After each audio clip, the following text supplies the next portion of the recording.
Hello student, कैसे हैं आप। नेक्सस एजुकेशन पॉइंट में आपका स्वागत है। हम हाजिर एक नई वीडियो के साथ। आज हम बात करेंगे MGPE 8 शांति और संघर्ष समाधान का गांधीवादी दृष्टिकोण, इग्नू यूनिवर्सिटी। टॉपिक है प्रथम इंतिफादा की अहिंसा किस प्रकार की थी, क्या ये सफल रही। तो इंतिफादा का जो टॉपिक है आपके एग्जाम में मोस्ट इम्पोर्टेंट टॉपिक है। चलिए इंतिफादा किसे कहते हैं इसके बारे में बात करते हैं। इंतिफादा से तात्पर्य किसी आलस्य को हिलाना है। पहला इंतिफादा निसंदेह वेस्ट बैंक और गाजी पट्टी में फिलिस्तीनियों के उदय का संकेत था। इसका कार्यकाल 1987 से 1993 तक माना जाता है। इसका आरंभ एक दुर्घटना से हुआ। इंतिफादा का जो तात्पर्य है, जबाल्य शरणार्थी शिविर में इजराइल सेना का एक ट्रांसपोर्टर टैंक जो जा रहा था उसने फिलिस्तीनियों के समूह पर चढ़ा दिया। इस दुर्घटना में 4 लोग मारे गए। ऐसा था कि जो इंतिफादा जो शब्द है, इसका जो शब्द का जो तात्पर्य है उसका तात्पर्य है आलस्य को हिलाना। इसका मतलब ये हो गया कि जब व्यक्ति जब शांतिपूर्ण अपना जीवन व्यतीत करते हैं, जब उनके साथ कोई दुर्घटना हो जाती है और वो दुर्घटना होने के बाद जब सभी लोगों को जब हम शांतिपूर्ण तरीके से उनको हम दफना देते हैं या उनके क्रियाक्रम कर देते हैं, उसके बाद जो घटनाएं उठती हैं उस घटना को इंतिफादा के नाम से जानते हैं। इसलिए इसे कहा जाता है आलस्य को हिलाना। ऐसा था, एक दुर्घटना हुई थी इजराइल में, जो कि शरणार्थी शिविर में, जो शरणार्थी एक शिविर था, जो कैंप लगे हुए थे जिसमें शरणार्थी लोग रहते हैं, उसमें इजराइल सेना का एक ट्रांसपोर्टर टैंक फिलिस्तीनियों के समूह पर चढ़ गया। यानी वहाँ के जो ट्रांसपोर्टर जो टैंक था उसने फिलिस्तीनियों के समूह पर चढ़ा दिया, यानी गलती से मतलब बाय मिस्टेक चढ़ गया। इस दुर्घटना में 4 लोग मारे गए और करीब 7 लोग घायल हो गए। इसके आक्रोश में मृतकों के दाह संस्कार के बाद भीड़ ने स्थानीय सेना के परिसर में पत्थरबाजी कर दी, क्योंकि लोगों में आक्रोश था।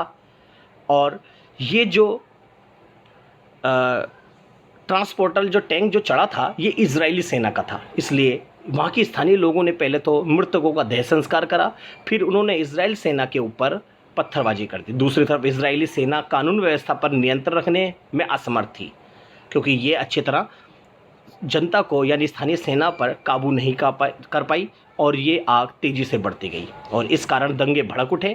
फिलिस्तीनियों के इस विरोध को प्रथम इंतिफादा के नाम से जाना जाता है, क्योंकि ये जो विरोध प्रदर्शन था फिलिस्तीनियों के द्वारा किया गया था।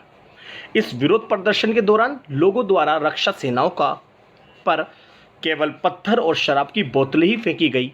ये विरोध चारों तरफ फैल गया और सभी स्थानों पर इस प्रकार का विरोध सामान्य तथा एक जैसा ही था।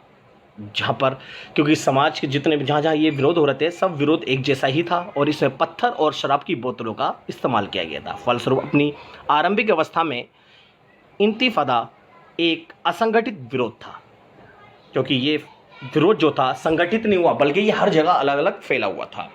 इसमें किसी प्रकार की योजना का अभाव था, क्योंकि इस जो था ये आम जनता के द्वारा था, इसमें कोई योजना नहीं थी। इसलिए योजना के अभाव में ये बिल्कुल कमज़ोर पड़ रहा था। परंतु शीघ्र ही इंतिफादा के नेताओं द्वारा जो इस दुर्घटना हो रही, ये जो विरोध प्रदर्शन है, इस विरोध प्रदर्शन जो बड़े बड़े नेता थे उन्होंने इसके नियम बनाए। इसके नियमों के अनुसार हिंसा के प्रकार के संबंध में निम्नलिखित फैसला लिया गया, जैसे कि फिलिस्तीनियों की तरफ से हिंसा को पत्थर फेंकने और शराब की बोतलें फेंकने तक ही सीमित रखा गया। ये बोला गया कि यह आदेश था विरोधियों के नेताओं के द्वारा कि जो फिलिस्तीनी जो विरोध कर रहे हैं वो केवल बोतल और शराब की बोतलों तक ही, यानी पत्थर और शराब की बोतलों तक ही सीमित रखेंगे, इससे आगे नहीं बढ़ाएंगे। दूसरा, बंदूकें कुछ ही फिलिस्तीनियों के पास भी थी। हथियार के प्रयोग से इजरायली सुरक्षा को भारी हथियार के प्रयोग का बहाना मिल जाता था। तीसरा, हिंसक कार्रवाई के कारण अंतर्राष्ट्रीय समुदाय का ध्यान इजरायलियों के विरुद्ध तथा फिलिस्तीनियों के पक्ष में जाता था, क्योंकि फिलिस्तीनियों के साथ जो मासूम लोग जो थे मृत्यु के घाट उतरे थे। अब बात करते हैं सुनियोजित योजना। इसके लिए क्या योजना बनाई, जैसे कि इंतिफादा जो थी इनकी योजना क्या थी। पहला, इजरायली सिगरेटों का त्याग करना। इन्होंने अपनी जो विरोधी थे, जो विरोध प्रदर्शन करते हैं, उनसे योजनाएं बनाई और साफ साफ इजरायली जो सिगरेट बनती थी उसका त्याग कर दिया। इजरायली पेय पदार्थों की खरीद भी बंद कर दी, यानी जो फिलिस्तीनी है उन्होंने जो इजराइल की चीज़ें यानी पीने पेय पदार्थ हैं उसको खरीदना बंद कर दिया। और तीसरा था, इजरायली अधिकारियों को टैक्स देने का भुगतान भी रोक दिया। इन्होंने बिल्कुल भी टैक्स देना बंद कर दिया। और फिलिस्तीनी जो मजदूर थे उन्होंने इजराइल से में काम कर पर जाना बंद कर दिया। जो फिलिस्तीनी इजराइल में काम करने जाते थे उन्होंने बिल्कुल भी बहिष्कार करा और काम पे जाना बंद कर दिया। ये हमारी जो इंतिफादा थी उसकी सुनियोजित योजना थी। अब बात करते हैं इंतिफादा के परिणाम क्या निकले। इंतिफादा के सकारात्मक परिणाम निम्नलिखित है। जैसा कि इजराइल ने यह महसूस किया कि यथास्थिति निरंतर कब्जा तर्कसंगत है, फिलिस्तीनी लोग अनिश्चित काल तक इजराइल शासन को स्वीकार नहीं करेंगे। साफ साफ इजराइल कहते थे कि फ़िलिस्तीनियों पर जो हमने अधिकार जमा रखा है ये इस स्थिति को स्वीकार नहीं कर पाएंगे और हमारा शासन ज़्यादा दिनों तक नहीं चलेगा। इसलिए जो इजराइल शासन था वो इस बात के लिए बहुत ज़्यादा डरा हुआ था। नेक्स्ट था, इंतिफादा के माध्यम से फ़िलिस्तीनियों में जागरूकता आनी शुरू हो गई। यानी जो ये आंदोलन ऐसा हुआ कि फ़िलिस्तीनियों में जो जागरूकता थी वो आ गई और उन्होंने स्वतंत्रता की मांग करी। प्रथम इंतिफादा को फिलिस्तीनियों के लिए आरंभिक सफलता के रूप में देखा जा सकता है। और नेक्स्ट परिणाम इनका, इसके परिणाम स्वरूप काफ़ी जान माल की हानि हुई। ये हमने जो टॉपिक पढ़ा इंतिफादा के बारे में पढ़ा, जो कि फिलिस्तीनियों के द्वारा इजराइल के खिलाफ विरोध प्रदर्शन था। इस विरोध प्रदर्शन को ही हमने इंतिफादा का नाम दिया।